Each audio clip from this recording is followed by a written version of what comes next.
Good morning. This is paper A3, CCG Standing Operating Procedures. As they stand as orders in the church.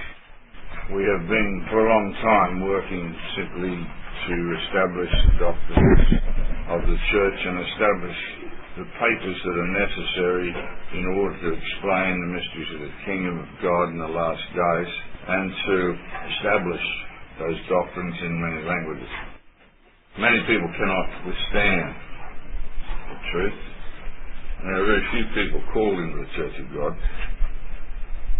Some people have pet problems that they need to divest themselves of, and some simply can't do that. But what we're looking at now is the fact that our expansion has allowed us, indeed not allowed, but forced us to look at the expansion of the kingdom of God and the millennial structure as the church expands into a major force. So what we've done is look at what the Bible says was the structure under biblical law, under David, and what we would expect to see come into being both in preparation for the millennium to allow us to survive through these problems that are coming upon us, and how we can reorganize the church and put it under the biblical system in accordance with the Lord and in accordance with what we might expect to be the necessary systems for operating a social structure. It is different to what we think is the way these cities are governed or should be governed now, and it's significantly different to what we understand to be a democratic system. It is a democratic system. It is more democratic indeed than our so-called democracies now. Our democracies in these days are false democracies. The United States of America, Britain, Australia are simply party systems which offer no real alternative, and they represent vested interests which do not represent the people of the land in which they live. They operate as transnational structures now, which simply exploit all of the people within their borders. So let's look at how we might expect and how CCG is to react to these social structures that we're now faced with forming. In the United States here at the moment, we have a nice small group which has no real impact on the social society in which you live. You'll go home from this feast and you will be simply reabsorbed in the areas in which you live. You have no significant impact whatsoever. That is not so where other nations are formed. In some areas we represent the majority or a significant portion of the people in that district. In one district alone there are 10,000 people. So that's a major impact on the social and political structure of that society. In one nation we're in half of the districts in significant numbers. In another we're in 3 provinces in significant numbers. So what does the Bible tell us is the appropriate way for dealing with the churches of God? How are we to be formed? What's a fair and equitable system? Well, the answer is in the Bible, and it was set up when we were brought out by Jesus Christ, and Jesus Christ gave the orders to Moses to set up the society. There's nothing secret about it, it's all there in the Bible. Let's turn to Exodus 18, verses 12 to 27. And Jethro, Moses' father-in-law, offered a burnt offering and sacrifices to God. This is a Midianite offering sacrifices on behalf of Israel. On the morrow Moses sat to judge the people, and the people stood about Moses from morning till evening. When his father-in-law saw all that he was doing for the people, he said, "What is this that you are doing for the people? Why do you sit alone, and all the people stand about you from morning till evening?" And Moses said to his father-in-law, "Because the people came to me to inquire of God. When they have a dispute, they come to me, and I decide between a man and his neighbour, and I make them know the statutes of God and his decisions." Moses' father-in-law said to him, "What you are doing is not good. You and the people with you will wear yourselves out, for the thing is too heavy for you. You're not able to perform it alone. Listen now to my voice. I'll give you counsel, and God be with you. You shall represent the people before God and bring their cases to God, and you shall teach them the statutes and the decisions and make them know the way in which they must walk and what they must do. Moreover, choose able men from all the people, such as fear God, men who are trustworthy and who hate a bribe, and place such men over the people as rulers of thousands, of hundreds, of fifties, and of tens. And let them judge the people at all times. Every great matter they shall bring to you, but any small matter they shall decide themselves. So it will be easier for you, and they will bear the burden with you. If you do this, and God so commands you, then you will be able to endure, and all this people also will go to their place in peace." So Moses gave heed to the voice of his father-in-law and did all that he had said. Moses chose able men out of all Israel and made them heads over the people, rulers of thousands, of hundreds, of fifties, and of tens. And they judged the people at all times. Hard cases they brought to Moses, but any small matter they decided themselves. Then Moses let his father-in-law depart, and he went his way to his own country. Now we see that the appointment of officers involved the choice of the people, from Moses' own words. I've had officers of other churches say to me that they're not choosing or appointing of their own leaders is not a biblical position. I'm sorry, it is a biblical position. And the church is also quite clear as to what the people do in relation to their own leaders, their own officers. In Deuteronomy 1:8-19, we see a clearer picture of exactly what Moses was told to do and what he did and how he did it. Moses reflects back on what he was told to do at Exodus, and he says, "At that time I said to you, I am not able alone to bear you.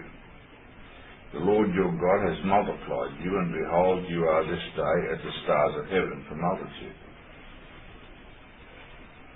May the Lord, the God of your fathers, make you 1,000 times as many as you are, and bless you as he's promised you."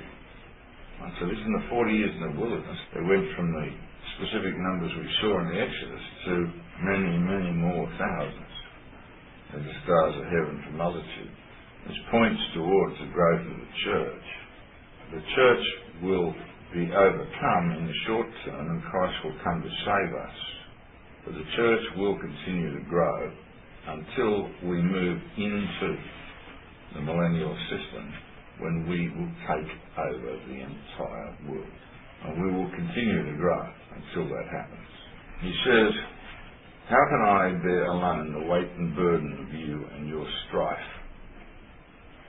Choose wise, understanding, and experienced men according to your tribes." And note that choose. He got them to choose their own leaders. "And I will appoint them as your heads. And you answered me, the thing that you have spoken is good for us to do. So I took the heads of your tribes, wise and experienced men, and set them as heads over you. Commanders of thousands, commanders of hundreds, commanders of fifties, commanders of tens, and commanders of hundreds, commanders of fifties, commanders of tens, and officers throughout your tribes. And I charged your judges at that time, hear the cases between your brethren, and judge righteously between his brother or the alien that is with him. You shall not be partial in judgment. You shall hear the small and the great alike. You shall not be afraid of the face of a man, for the judgment is God's, and the case that is too hard for you, you shall bring to me, and I will hear it. For that reason, we involve the brethren in the choice of who will lead them.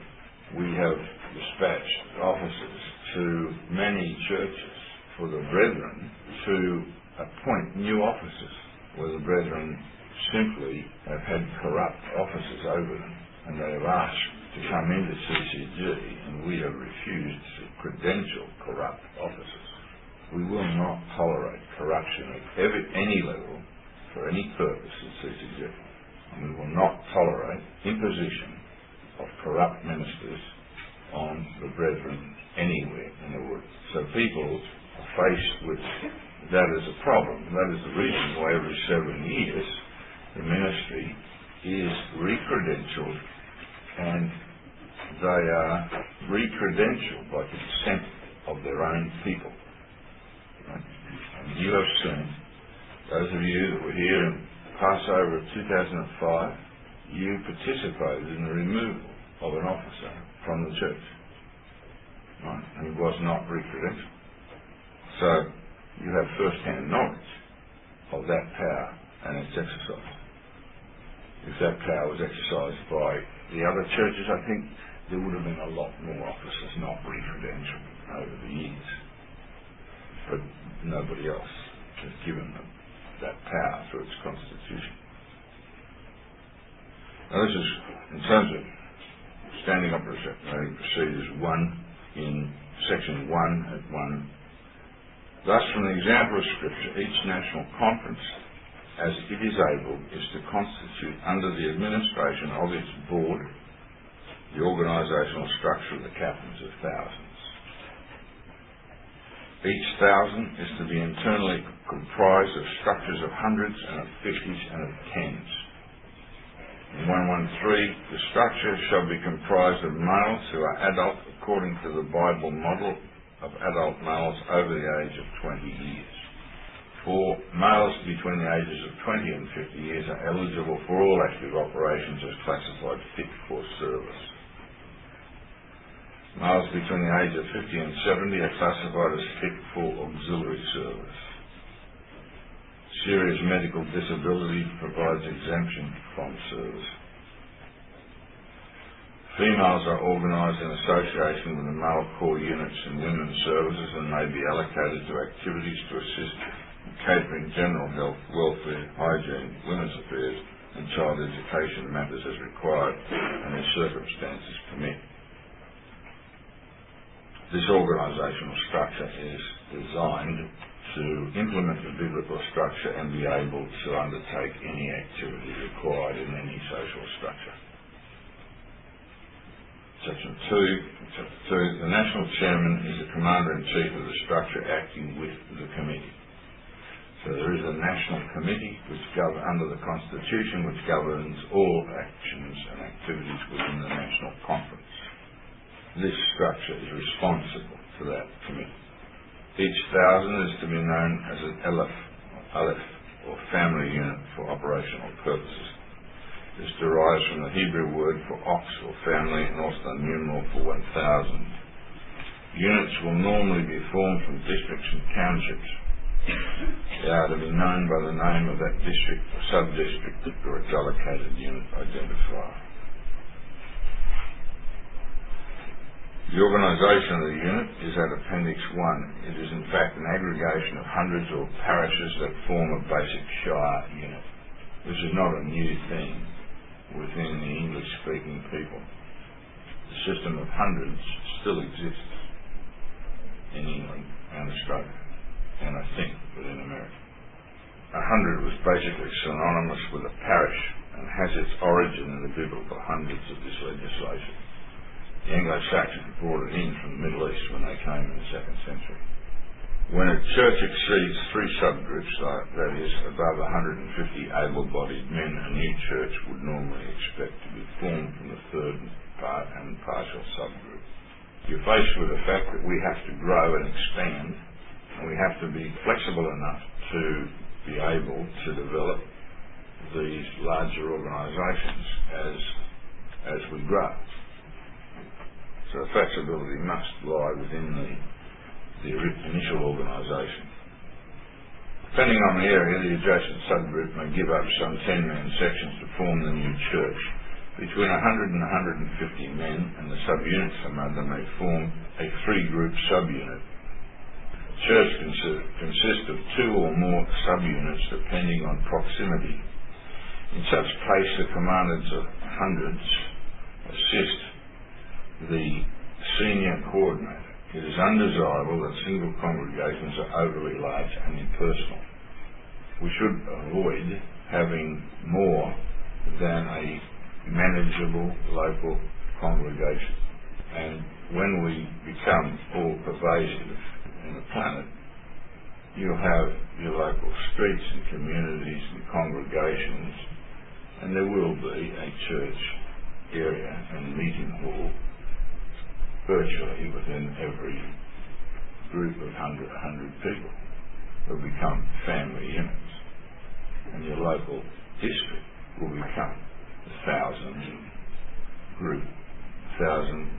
group of families, all operating under consensus of the leaders of the families. So it will be very difficult for corruption to move into groups, because everyone has a direct representative at the local street level. I'm using terms that we currently have in our society so that we can see what's happening. If we had this system, the corruption that we see in this society would not exist. This, of course, will be labelled communist by our patriots in Congress, but I'm afraid this is what the Bible says. And 1, 2, 3, 3, a church subunit is the optimum size for feast organisation and cooking as a group. Family unit of 1,000 is the largest combination desirable, with the cooking facilities grouped from subunit resources. These may be separated in subunit mess facilities anyway. A family group, 1,000 men, with the families, meaning that there's the elderly, so you've got 1,000 men, 1,000 women, you've got 4,000 kids. That's what we've got at the moment. There's around about 4 or 5 kids. So if you've got 4 of your own kids and an orphan in your family system, and they wanted me to establish orphanages, and I said, no, we will not establish orphanages in CCG. The last thing I want is to have a Roman Catholic situation in this church. All orphans are allocated to families and brought up as part of that family in a loving relationship, having brothers and sisters. And even though they're not their physical brothers, they are their emotional, psychological brothers under parents. And every family has one. I think we inherited something like 1,300 orphans in one province in the Congo in one weekend. I don't know how many orphans there are in a church. I don't know how many kids there are in a church. There have to be a couple 100,000 of them. So all of these, you can imagine, you've got at least 6,000 people in a 1,000-man unit. Too big to cater for. You've seen how difficult it is and how much work's involved in just catering for us like this. But remember, we are supposed to cater for the feasts. Remember that in Ezekiel chapter 45, we see the Teruma levy, where 2% approximately is given to the prince, who is responsible to provide the sacrifices, that is, all of the food, meat offerings for every one of the Sabbaths, the new moons, and the feasts. And that's the requirement under Ezekiel. And Ezekiel's temple carries on to the millennium. There is no doubt we will be providing and responsible to ensure that every person in every district, every church is fed at the feast. So God requires it of us. It's not a matter of, oh, well, we'll Go be like this church down the road here where we can go to services for an hour and a half and then all disappear up a whole log. Everybody is to be fed and looked after. These congregations are not to be overly large and impersonal. A church subunit is the optimum size for feast organisation and cooking as a group. A family unit of 1,000 is the largest combination desirable with the cooking facilities grouped from subunit resources. So it means there's 10 subunits, 10 churches within the overall church family in the district. And these may be separated in subunit mess facilities. We've got people here who are trained in cooking.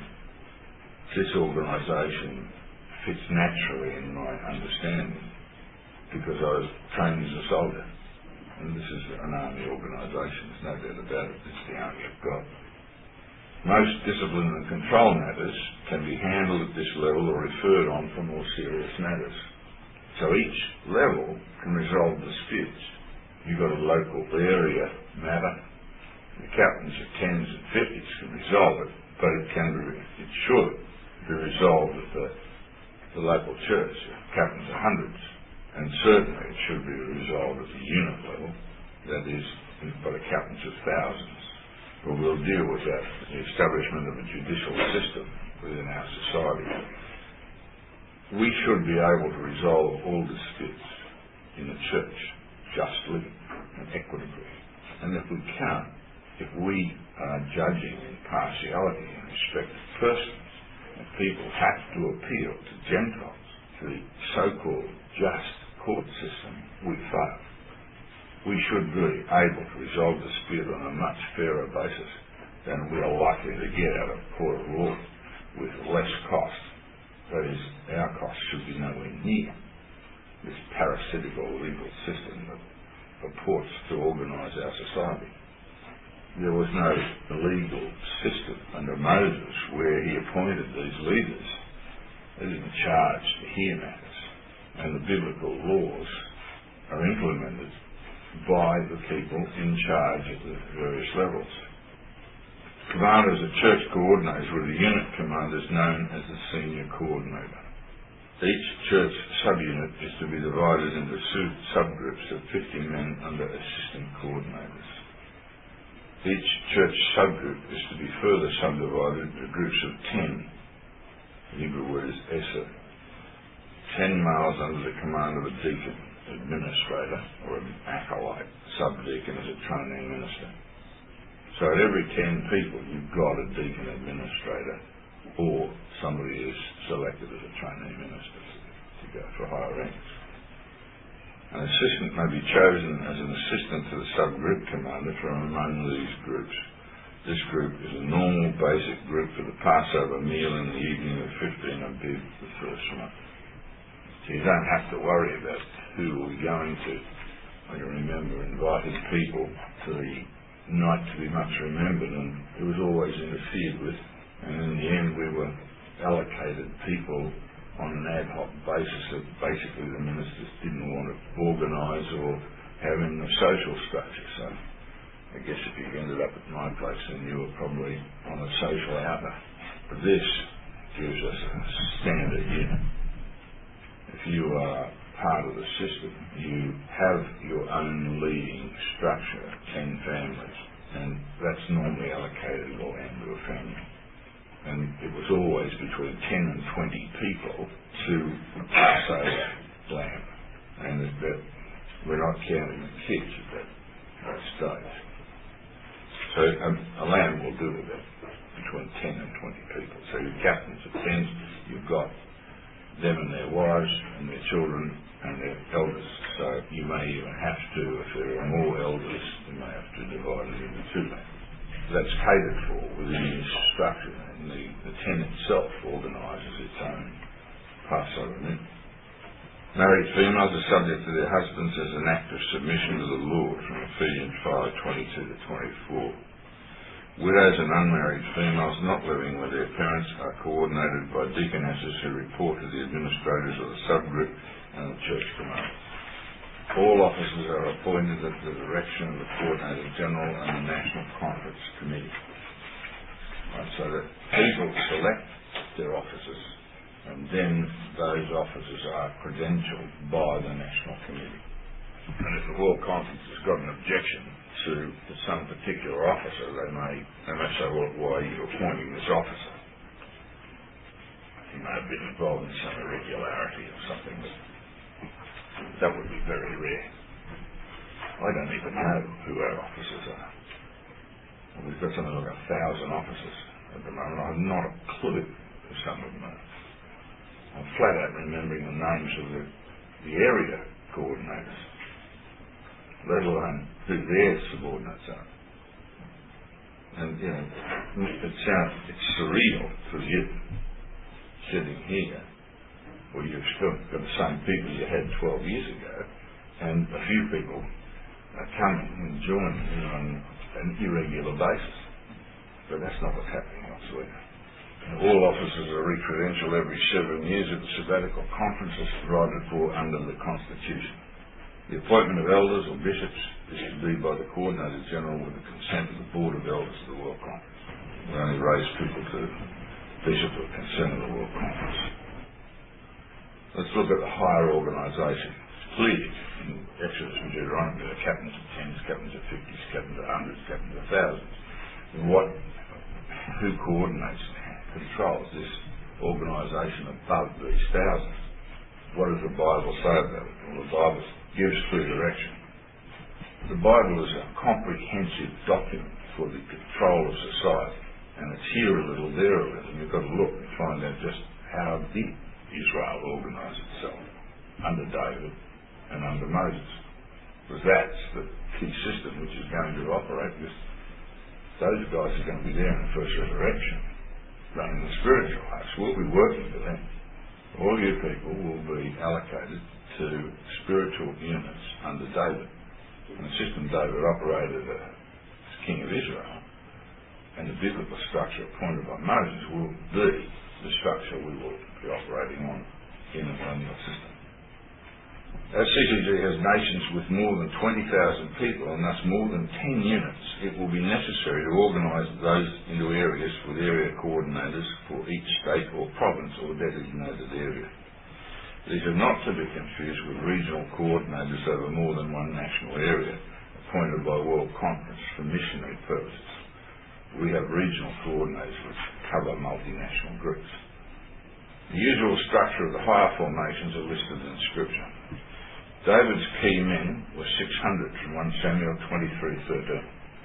When you put all these numbers down and you draw a chart system, it's quite clear they're all fitting. It all fits into place, and there are spiritual numbers involved. This structure has a specific spiritual sequence of numbers, and I'll explain as we go. It'll become obvious to you all what's happening as we outline this structure. So the usual structure of the higher formations are listed in Scripture. David's key men were 600.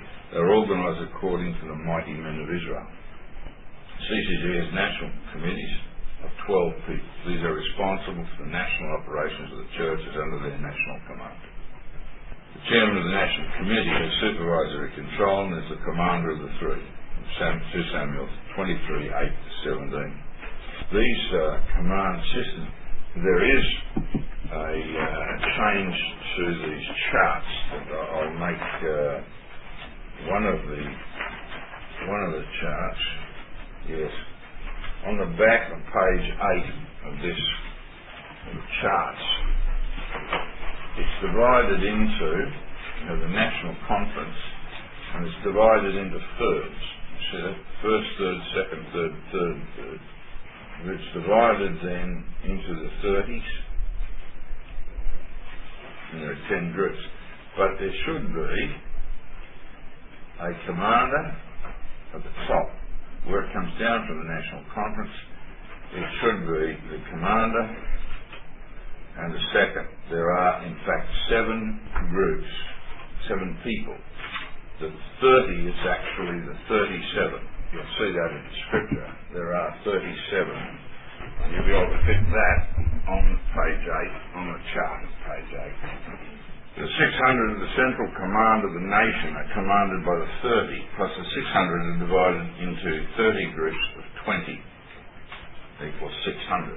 Thus each of the three is a commander of 10 of the 30, and there are another three which are subordinates to the three,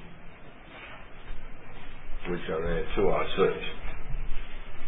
And then they have 3 tens under each of the three. The 600 have the capacity to be firstly captains of hundreds and captains of thousands and latterly captains of divisions. So you could expand the system simply from tens to 50s to hundreds to thousands and then into the divisional structure. Thus each nation will have the capacity to have a central force of, if you total all these numbers up, you come to 14,400,000 plus the commanders, or 100 groups of 144,000. But this is not an irrelevant number. I have not done this exercise until it was time. I understood what had to happen. When I did the exercise, it was quite obvious to me what was happening spiritually in this organisation of force. This is the army of God in the restoration under the Messiah. There are 24,000 to the Bible division and 200 divisions to the Bible forces of the three, with 600 divisions to the conference under command for all circumstances. This is a massive force. But when you look at the nations, I mean, it's only 14 million men. And there's 250 million people in the United States of America. More, nearly 300 million. So when the Messiah organises the national structures, you have many more than the simple structure. You might have 4 of these structures or more. In fact, you might have 10 of these structures within the United States. And they'll all be functioning units, all responsible, all running their systems of justice. And corruption will be ruthlessly punished because the people will get rid of the officers that are corrupt. Why would you put up with a corrupt officer in your system? Each of the 3 groups of the 600 has one of the 30 appointed as their senior. These are those of the second 3, and 2 Samuel 20 to 23. The third group of the 200 formed David's guard. Its term, the chairman's guard, being determined from his election until the first resurrection. Whatever, when it goes back to some other title of David's guard or whatever it is, I don't know. We have no direction as to that. But it was King David's guard. The original 30 are listed in 2 Samuel 23, 24 to 39. The last of the 30 was Uriah the Hittite, the husband of Bathsheba, mother of Solomon. I put this down because I found it quite fascinating. I was approached by some people. My DNA is R1B, 1B, 2A, 1A4, and I'm part of the U106 group, positive of L48, whatever that means. I was approached by people who were Jews, and they said, your bloodline is a Jewish bloodline of the house of David. And I said, impossible, it can't be that way. I said, oh, yes it is. We've got people who are Jews who have believed that that's their lineage. And I said, I'm sorry, R1B is my DNA is a North Celt DNA. And it has nothing to do with the Semites, the either Jewish or Semitic DNA. And they said, oh, well, we think it is. They said, what we'd like you to do is look at it to see what is the case.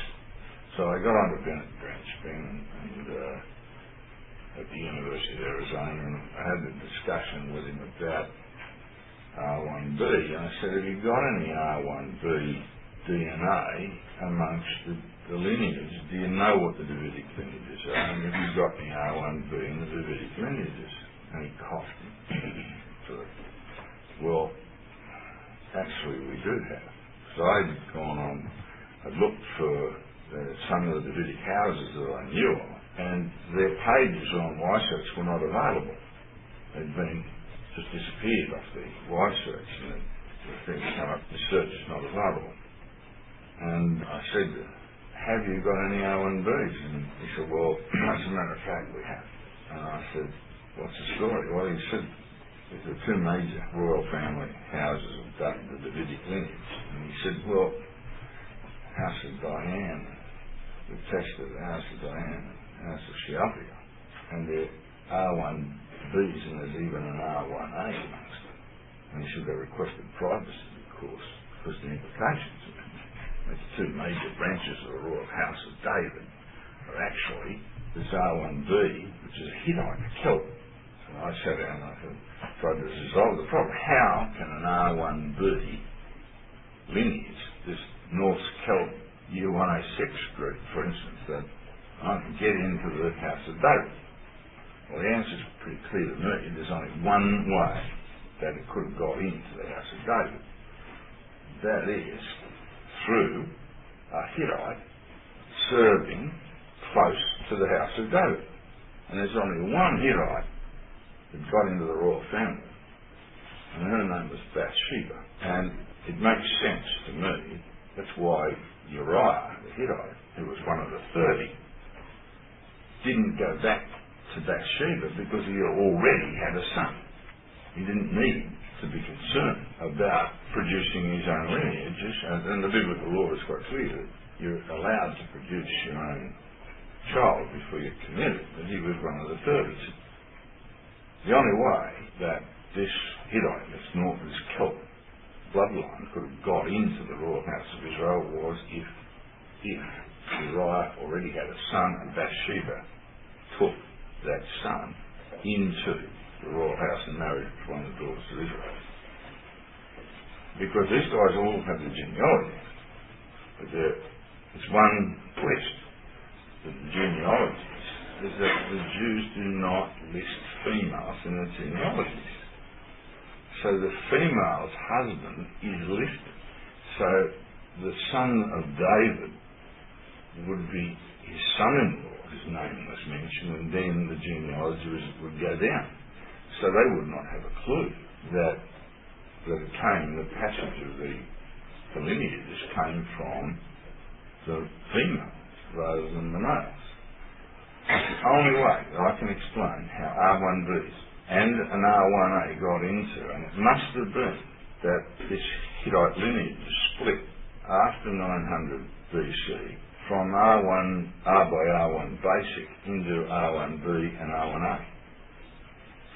So it has enormous implications for the mutational structure of the R by R1 basic Celt lineage. It condenses the time frame into the biblical model. I think there's enormous implications for it. I put it here because it is significant to the 30, and it shows that the command of the structure of Israel is extended to the Gentiles as well. Uriah was a Gentile, he was a Hittite, a northern Hittite. And that shows that it's not just the fact that we are baptized, it shows that the command structures also involve Gentiles. And the names of the commanders also show that they can be taken from multiple people from selected areas. In 2 Samuel 23:8-19 it says, "These are the names of the mighty men whom David had. Joshua-Basshebeth, a Tachmonite, he was chief of the three. He wielded his spear against 800 men whom he slew at one time. And next to him, among the three mighty men, was Eleazar the son of Dodo, son of Hokohi. He was with David when they defied the Philistines who were gathered there for battle, and the men of Israel withdrew. He rose and struck down the Philistines until his hand was weary, and his hand cleaved to the sword. And the Lord wrought a great victory that day, and the men returned after him only to strip the slain. And next to him was Shammah, the son of Agi, the Hararath. The Philistines gathered together at Lehi, where there was a plot of ground full of lentils, and the men fled from the Philistines. But he took his stand in the midst of the plot and defended it, and slew the Philistines, and the Lord wrought a great victory. And 3 of the 30 chief men went down and came about harvest time to David at the cave of Adullam. when a band of Philistines was encamped in the valley of Rephaim. David was then in the stronghold, and the garrison and the Philistines was then at Bethlehem. And the garrison of the Philistines was then at Bethlehem. And David said longingly, "Oh, that someone would give me water to drink from the well of Bethlehem, which is by the gate." Then the three mighty men broke through the camp of the Philistines and drew water out of the well of Bethlehem, which was by the gate, and took and brought it to David. But he would not drink of it. He poured it out to the Lord and said, "Far be it from me, O Lord, that I should do this. Shall I drink the blood of the men who went at the risk of their lives?" Therefore he would not drink it. These things did the three mighty men. Now Abishai, the brother of Joab, the son of Zeruiah, was chief of the 30, and he wielded his spear against 300 men and slew them, and won a name beside the three. He was the most renowned of the 30 and became the commander, but he did not attain to the three. That what I have done in the chart, organisational chart, is actually simplify then the structure into a commander, and then into the section commanders and 2 ICs of the 10 of the 30. But the three seem to be not organised for command purposes in that way here. We see there is a second thread from the following verses, from verse 20. And Benaiah the son of Jehoiada was a valiant man of Kabzeel, a doer of great deeds. He smote 2 Ariels of Moab.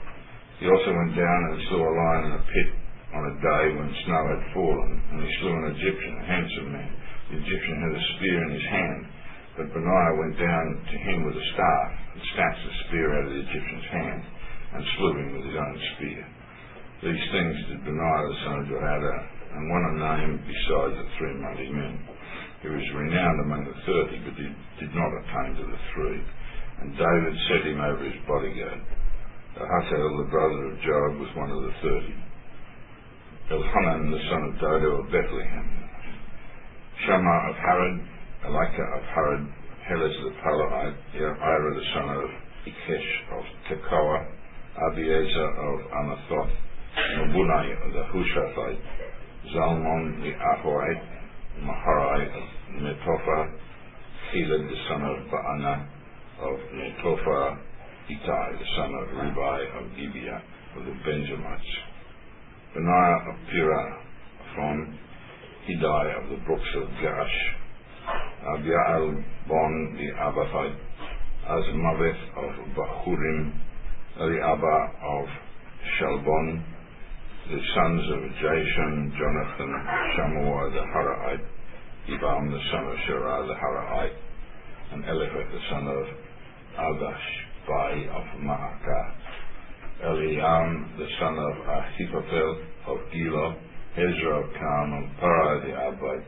Higal the son of Nathan of Zobah, Bani the Gadite, Zelek the Ammonite, Naharai of Beeroth, the armor-bearer of Joab the son of Zeruiah, and Ira the Hithrite, Gareb the Hithrite, Uriah the Hittite, 37 in all.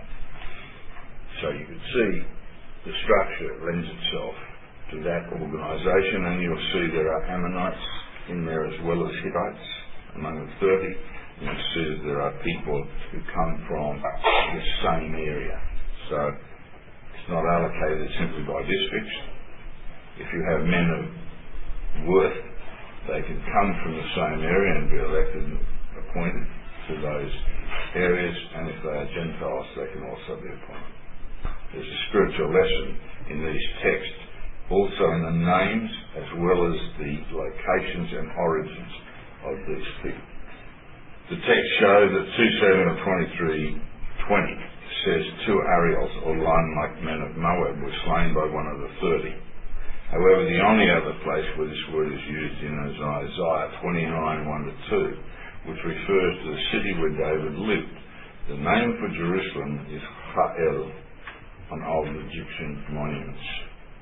Ariel can also mean either Lion of God, as perhaps here, or altar heart of God, as in Ezekiel 43:15-16. This organisation is what we would expect to be used for the return of Messiah under David. Now, further guidance to the structure is as follows. 1 Chronicles 27:1 says, this is a list of the people of Israel, the heads of fathers' houses, the commanders of thousands and hundreds, and their officers who served the king in all matters. Concerning the divisions that came and went, month after month throughout the year, each division numbering 24,000. Right, so that tells you how many thousands are in a divisional structure. 24 individual 1,000-men units. It's very interesting that the standard divisional structure through the Second World War was up to 27,000 men. So it followed roughly this numerical structure, approximately the same size as a biblical division. 1 Chronicles 28:1 said, David assembled at Jerusalem all the officials of Israel, the officials of the tribes, the officers of the divisions that served the king, the commanders of thousands, the commanders of hundreds, the stewards of all the property and cattle of the king and his sons, together with the palace officials, the mighty men, and all the seasoned warriors. 2 Chronicles 1:2, so Solomon spoke to all Israel, to the commanders of thousands and hundreds, to the judges, and to all the leaders in all Israel, the heads of fathers' houses. Thus each division is to be formed of 24,000 men.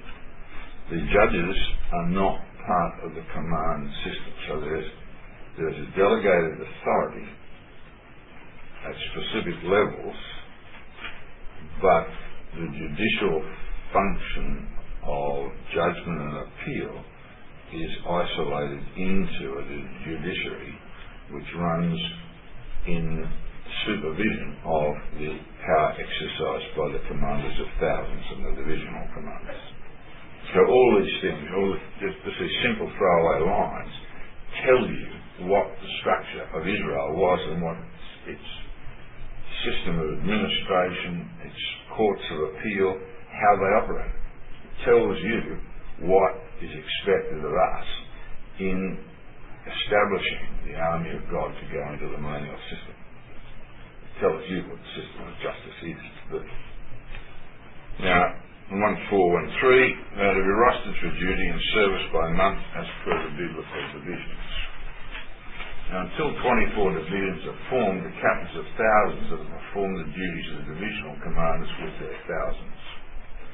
The thousand, where not present from the full strength, is to be built up from multiple hundreds to the full strength, 1,000. Each of the thousands will be used as the nucleus of each divisional command. The 24,000s are to be formed first in their national areas. There must be a way of expanding where smaller numbers are present. There must be a nucleus which you can expand and build the larger structure. And the divisions are generally multi-purpose, but they may also be formed for special purposes, and elements of each division has to be formed for medical and education purposes.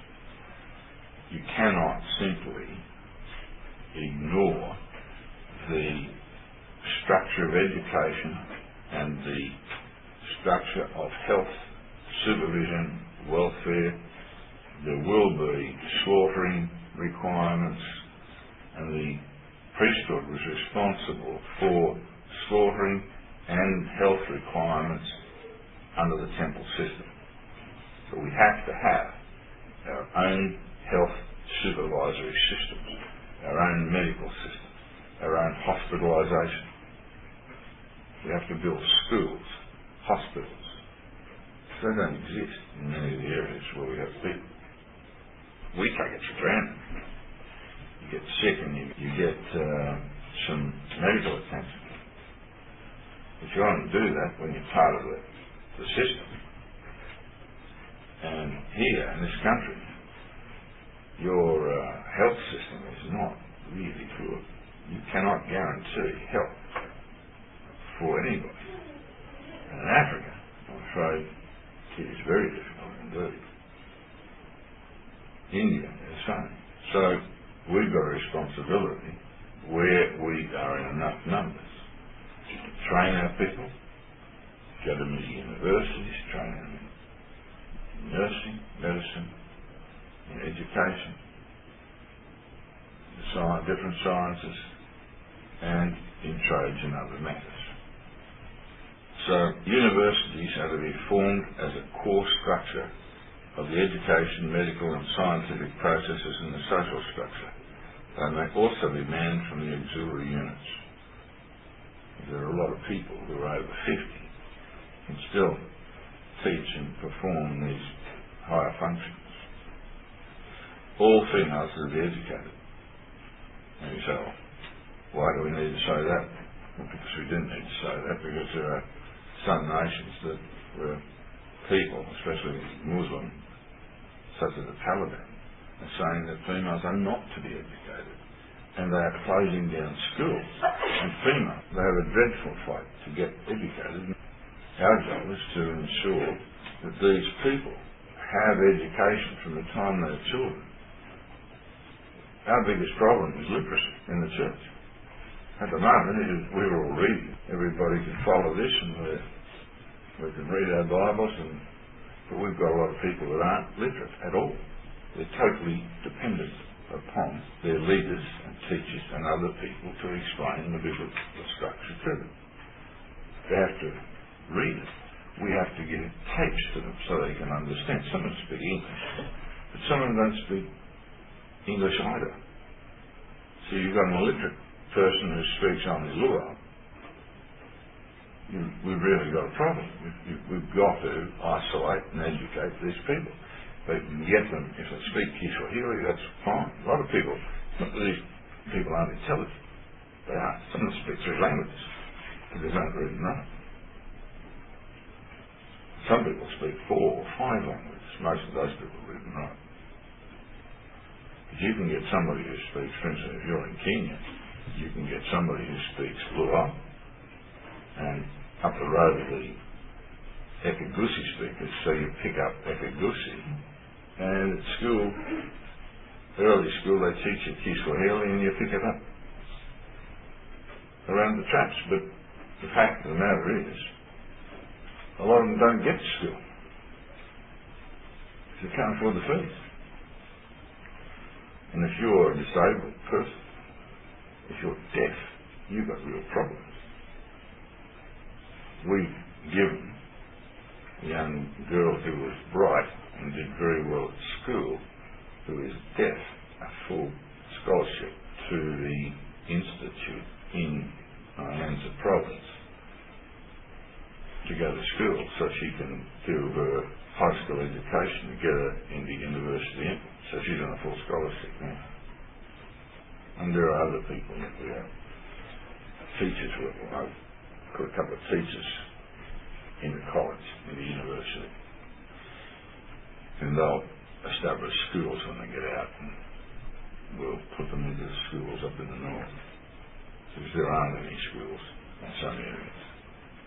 Some schools, one of the Seventh-day Adventist schools we took over when the Seventh-day Adventist churches joined us, had 4 teachers, and they didn't have the funds to pay them. So what I said was that if they do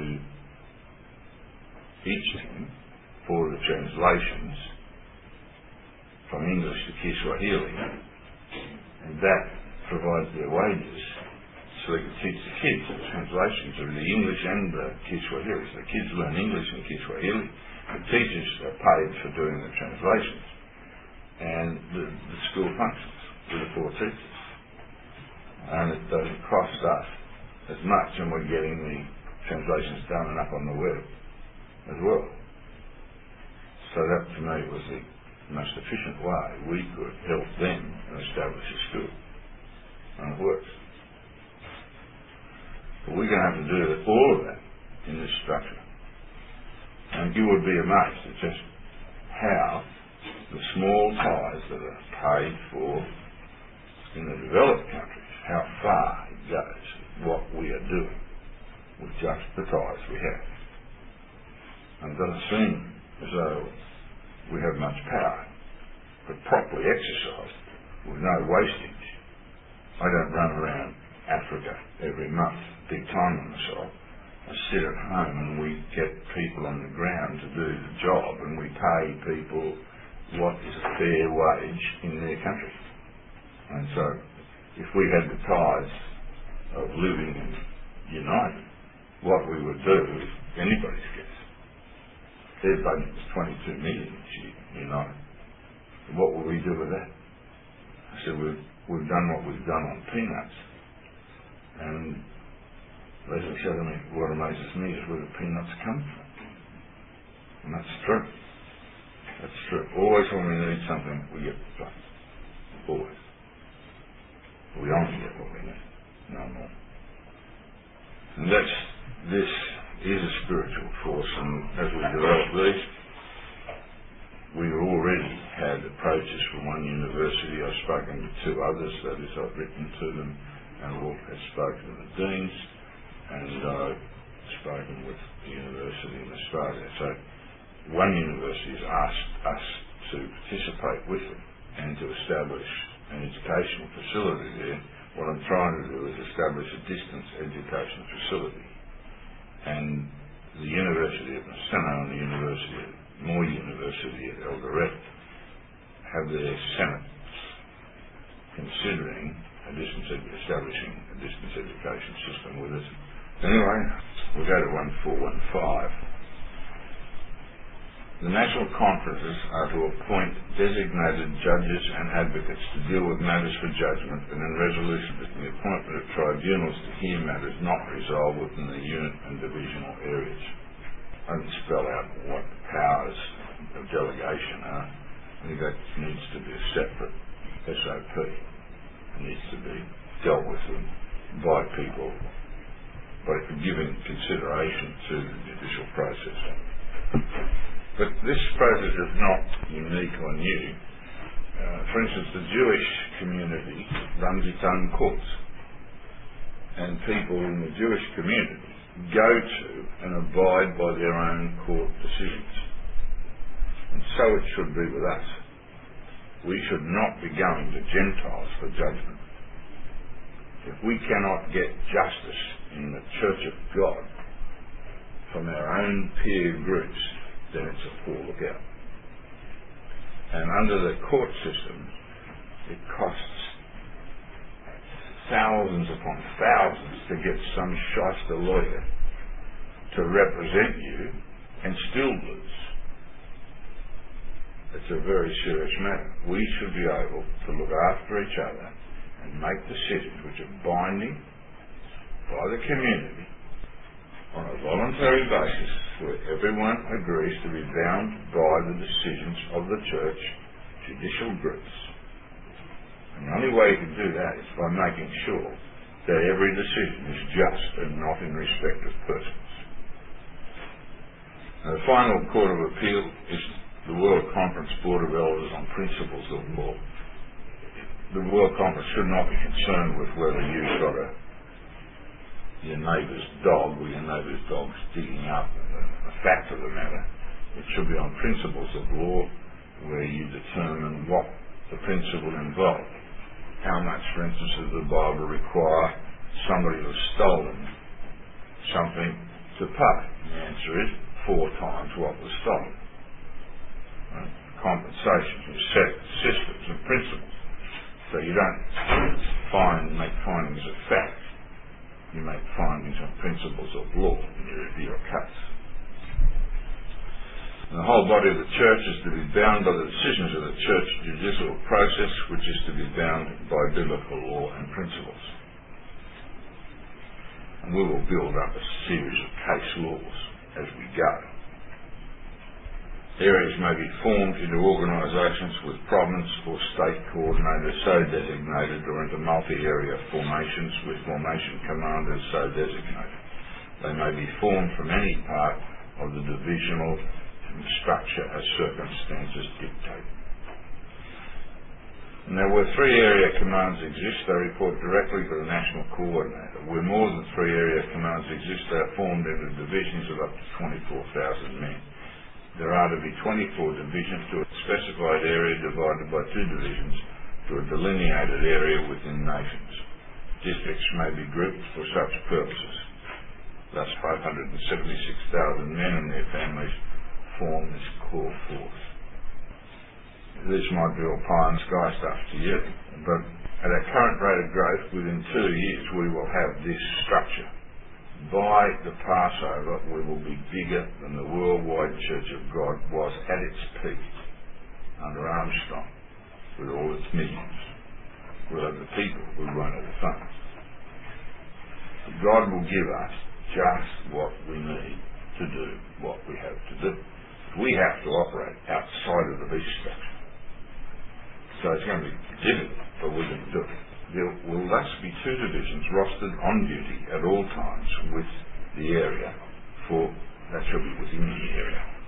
Now, for religious and civil matters and rostered for duty for all matters at 2 per month, allocated equally among the thirds until over 8 are formed in each of the thirds, and then it is to be determined by 2 at a time, down to 20 of each third. Other thousands will be formed as subsequent areas are converted to the faith. When more than 3 divisions exist in each third, they may be formed into corps, with corps commanders appointed for each 2 or more divisions. The senior of the 10 has overall command. There can be up to 5 divisions to a corps. It should have extra designated logistic support with men allocated to the corps commander's crew. That might sound gobbledygook to you now, but I assure you that's necessary. The 3 are designated as national field officers appointed to control multiple groups with support facilities. Until conversions complete, the basic structure of the nations will vary as conversion extends and becomes universal. Let's look at Chapter 2, Duties. 2.1. Operations are to be conducted in accordance with programs decided by the national committees and missionary duties as coordinated by the World Conference.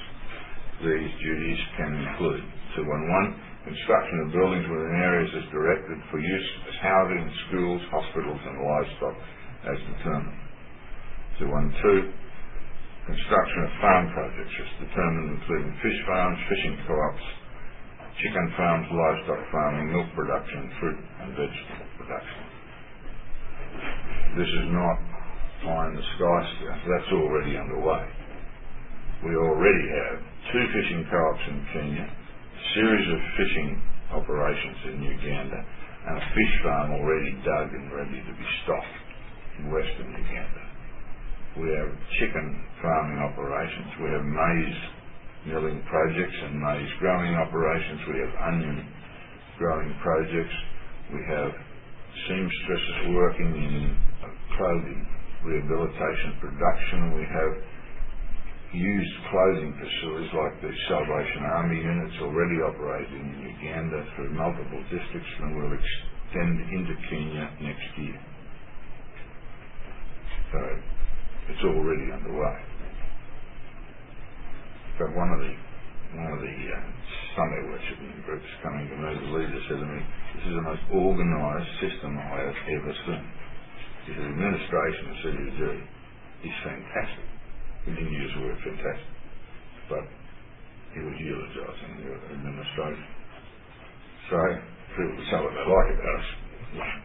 The proof of the pudding is in the eating, and people are joining CCG simply based on, firstly, their doctrine, secondly, the administration.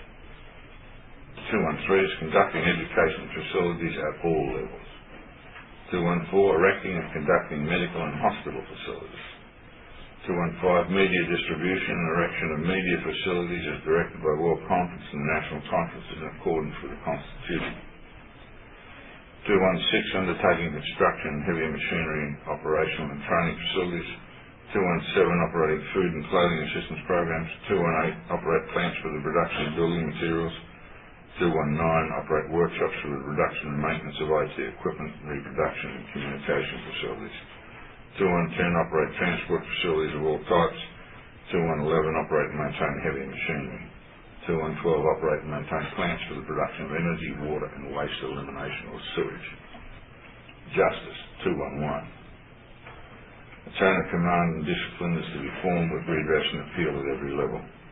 2.22, redress is covered under the Constitution. 2.23, where possible, a legal department will be maintained and trained. 2.24, where CCG is the occupier of whole districts, the magistrates should be appointed by and, where possible, be members of CCG. there is no reason why we as a group, and this business with the Worldwide Church where you didn't vote, was because they didn't want you implementing and maintaining the Constitution and voting within WCG, because they wanted to tear up the Constitution. When they convinced everyone they shouldn't be voting, they then tore up the Constitution, and the people didn't bat an eyelid. They didn't even know they'd done it. It's quite amazing. That's how they did it in WCG. They took away the right to vote of the members of the church by propaganda, and the people swallowed it. Where possible, when we become the majority in a district, we simply vote ourselves into the magistrates' positions, into the police, into the organisation, and simply absorb it and run it along biblical lines. In the end, we'll take over every society in this world. Welfare. Each CCG national conference is responsible for its own welfare. Now that's a simple throwaway line with massive implications, because we're going to have a lot of problems getting through this beast bear. They're going to try and close everything down that's not under their control. Security. Each unit is responsible for the security of its people, and the church is responsible to ensure security in its nations. Very serious problem. Many of our areas, some of our churches, the women outnumber the men 2 to 1. The reason they outnumber them is because the men have been slaughtered by organisations such as the Lord's Resistance Army and other rebel units through the Congo. And we have orphans en masse because the parents are both dead. Our coordinator in Uganda had both his parents shot when he was 15. He raised his sisters from 15 on his own. His wife, whom he married later, had her mother shot. So out of the 4 parents, they've only got one still alive. And that's not uncommon. So this security is a serious problem. How do we stop these guys walking in, stealing everything, raping the women, and shooting the kids? That's what they do. Lord's Resistance Army simply abducts the kids and makes them soldiers. So what do we do? Say, it's a nice idea if you don't do that. One of the kids was abducted, and as a disciplinary measure, he was sent back with his fingers cut off and his ears cut off and his lips cut out. Their discipline is ruthless. He came from the Gulu area, the Gulu district in northern Uganda. So these things are not what ifs. These are happening. And the kids are affected by this. The kids are dying. 4 kids die for every adult that makes adulthood.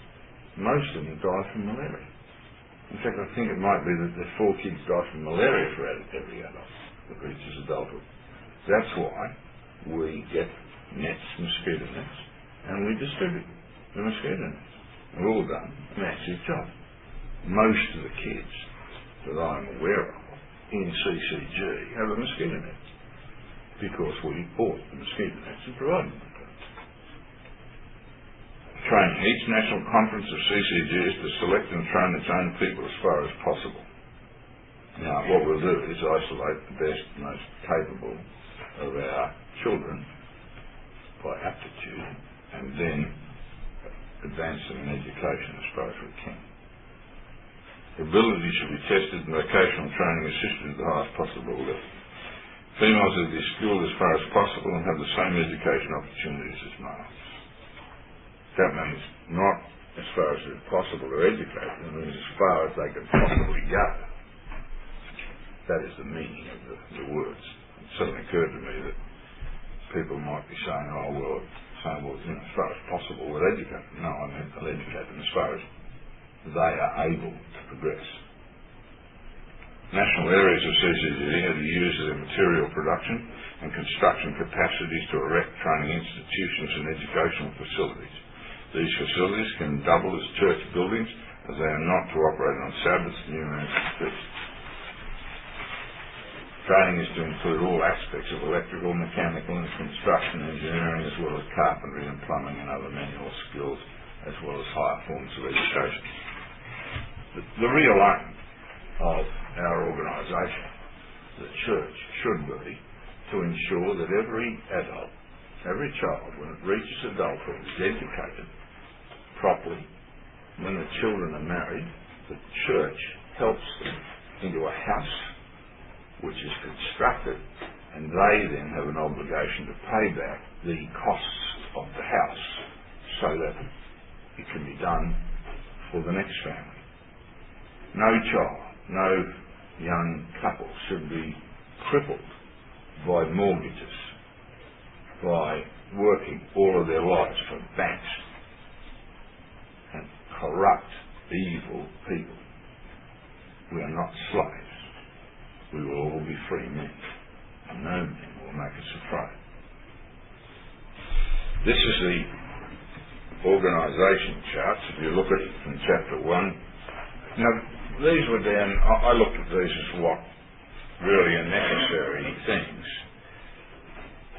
and what should 100 be, and I put these down. What I want you all to do is to look at this structure. We can discuss this today, and you may decide that there's some other additional thing that needs to be incorporated into what these structures are. What I've done is looked at what our functions need to be and what a basic unit needs to function as a society. These may seem basic needs supplied by the society around you, but they don't have them in many of the nations. We're in over 30 nations now. We have 30 national conferences. And a lot of our people, a lot of those nations, they don't have school buses. They don't even have maintained roads. Some of the roads literally have strips of tar that wide in the centre. They haven't had a reseal probably since the Brits left Africa, and these roads are just breaking up. The money put into politicians' bank accounts in Swiss banks. And it's beyond the comprehension of most of these politicians that anyone else would do any different. They do it because they think anyone in their position would do it also. There is no concept of looking after their own people. They've tribalised Africa so that nobody is capable of trans-tribal action. Everything is done to reduce people to a squabbling, disorganised rabble so they can exploit them. And it's being done with the help of the Western banks. So our job is to get people to a situation where we can get a road construction group, transport, people being transported. They're reliant upon people who own a car to run as a taxi service. They're reliant upon small buses, minibuses, so they can get around. And people pay to get around, but it needs to be better organised than that and less ad hoc. Now this 100, we looked at the local 100, we need a capacity in a local district to be able to run projects within the district so you can assist farming operations, you can assist people in general construction. So you've got to have a basic unit. Page 1 is the organisation of 1,000. So you've got a headquarters 100, you've got 500s in normal operations, you've got a transport 100, a general construction 100, heavy construction 100 and a medical 100.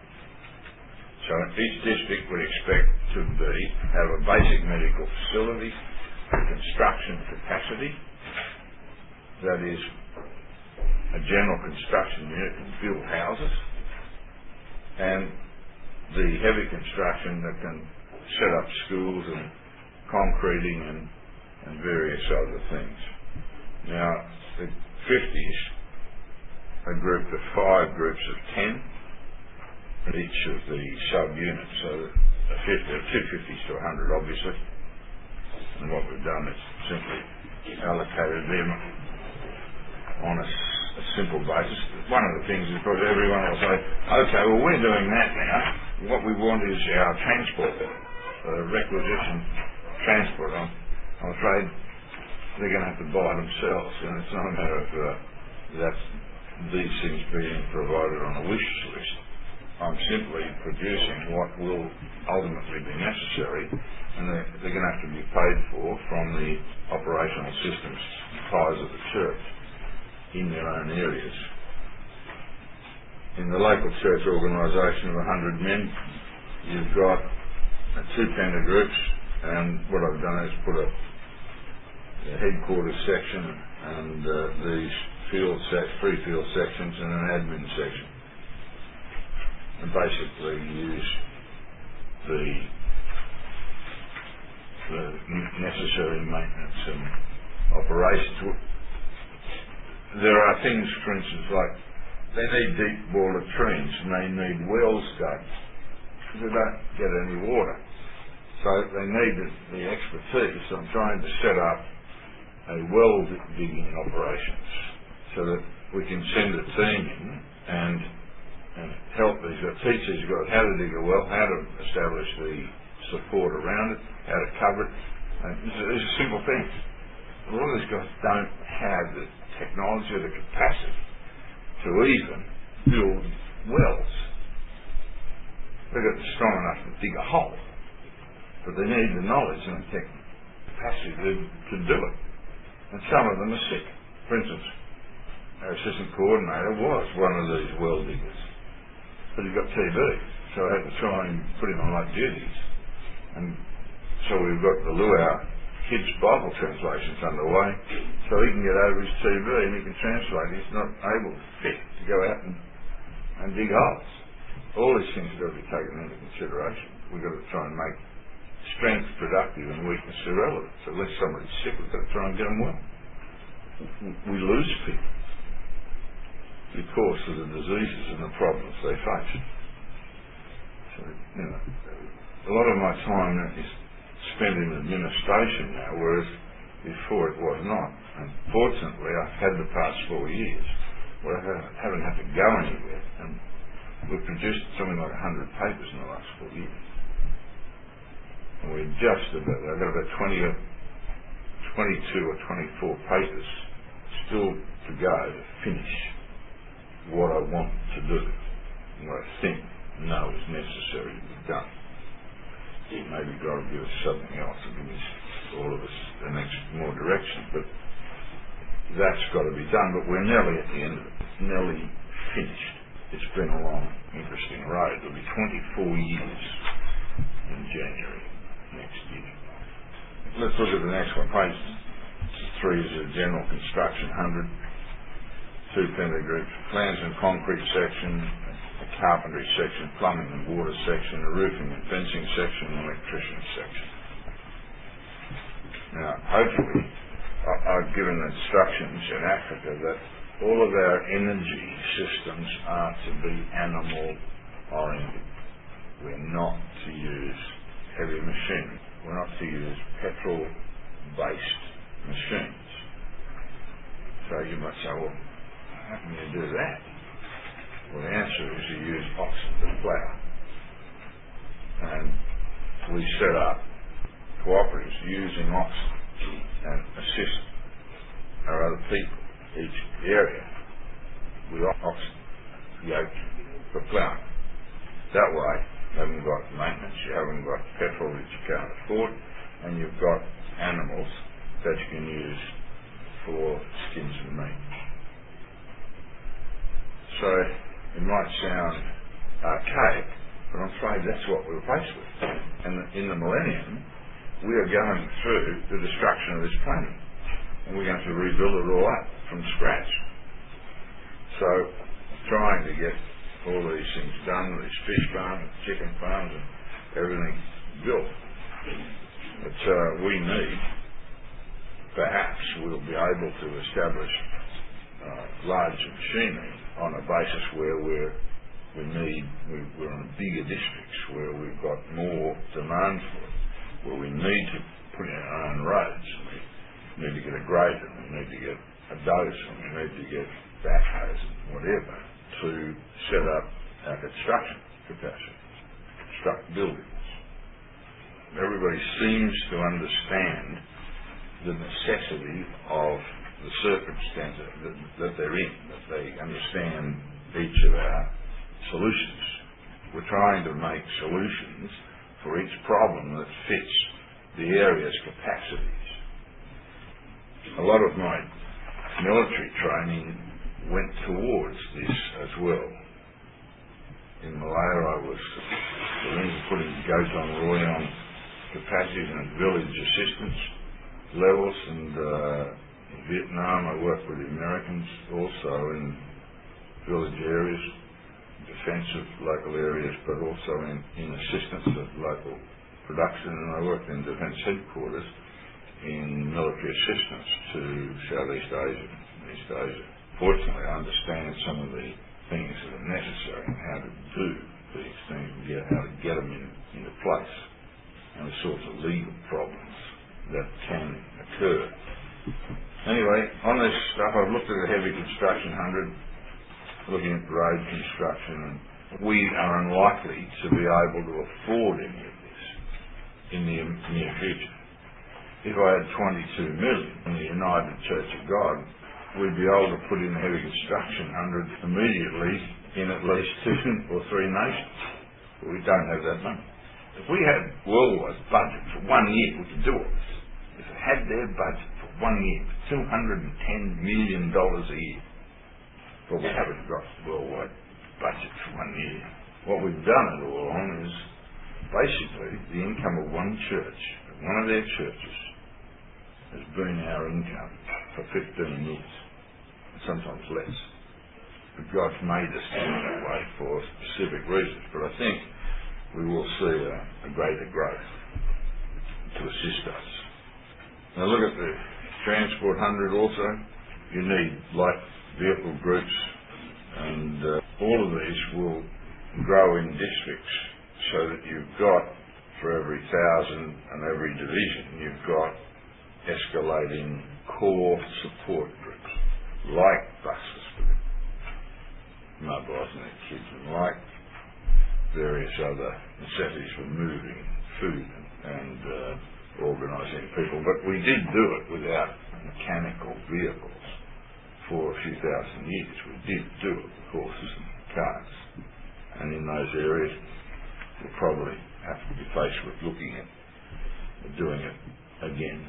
I use standard like clerks, signallers.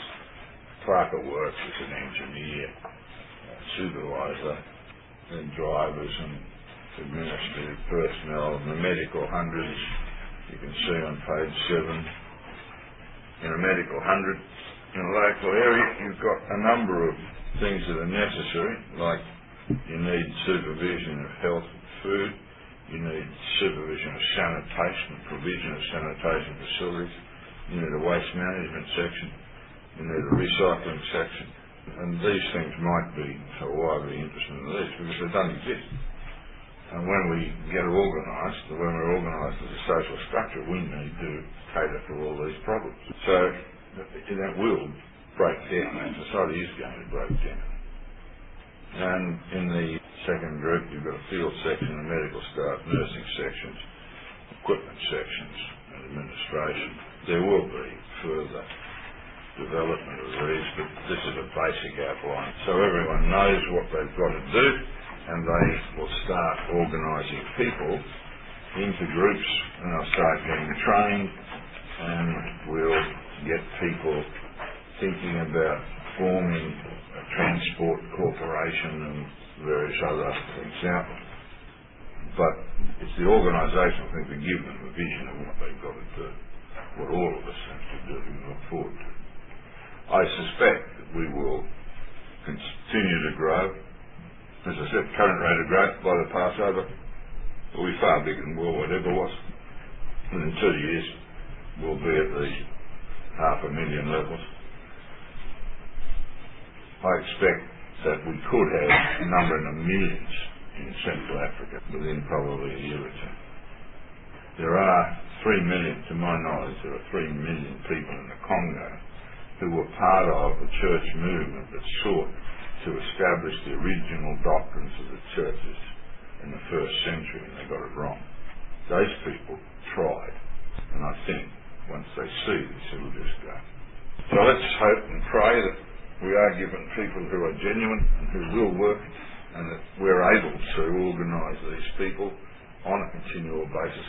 Let's hope we can continue on and work and help. Don't wear yourselves out with well-doing. That's what the Bible gives us as a command and injunction. Just do what you can, do as much as you can, and don't worry that you can't do any more. The fact that you're trying is what God expects of you, and that's what He measures us by, and our capacity to help each other is the way in which we are measured by God in the last days. This is the sheep against sheep, period, and this is the function of the Church of Brotherhood of Philadelphia. Are required to assist one another and support one another. But don't get overly concerned if you can't do more than you're doing, because you're all trying hard. We're all doing as much as we can. I would like to have more funds, and I'd like to be able to give everybody everything, but we can't. We've got to sort of play it out, and Russ and I spend a lot of our time with Dana and Diane and Denise and Erica literally planning how much we can get to do each job, and God gives us what He gives us. We can't worry about it. If we haven't got it, we haven't got it. But God seems to give us what we need to do what we've got to do. It's a great work, and I think God put us here to do this job. And we're at the stage now where it's expanding rapidly. So just pray that we are assisted and our expansion is productive, and we don't get too many of Satan's minions into the church to discourage us. People don't want to join us because they don't like the cut of our jib. Well, that's bad luck. It's their choice.